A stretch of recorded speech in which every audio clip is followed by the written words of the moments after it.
আসসালামু আলাইকুম। আজকে ছাগলের ডায়রিয়া, পাতলা পায়খানা, নরম হাগা বিভিন্ন আলোচনা করা হবে আপনারা যারা চিকিৎসা বাদে ওষুধ খাওয়াবেন তাদের জন্য। তো দেখুন অনেক পাতলা পায়খানা করতেছে, এই যে দেখুন পানির মতো পাতলা পায়খানা। তো আসলে আগে বুঝতে হবে যে এগুলো খাওয়ার থেকে হয়েছে কি আমি অনেক বেশি খাইয়ে দিয়েছি।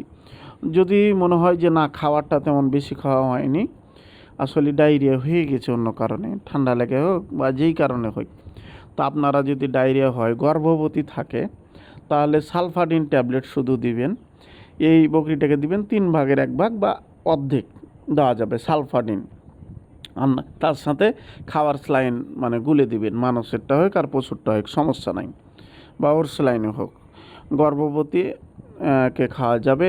এবং যদি গর্ভবতী না থাকে তার সাথে অ্যাড করবেন ডাইরোভেট ট্যাবলেট। ডাইরোভেট ট্যাবলেটটি 4 ভাগের 1 ভাগ দিবেন। এর ডোজ হলো 35। সালফাডিন ট্যাবলেট হলো 35 কেজির জন্য একটি গোটা, এবং ডাইরোভেট ট্যাবলেট হলো 100 থেকে 120 কেজির জন্য একটা।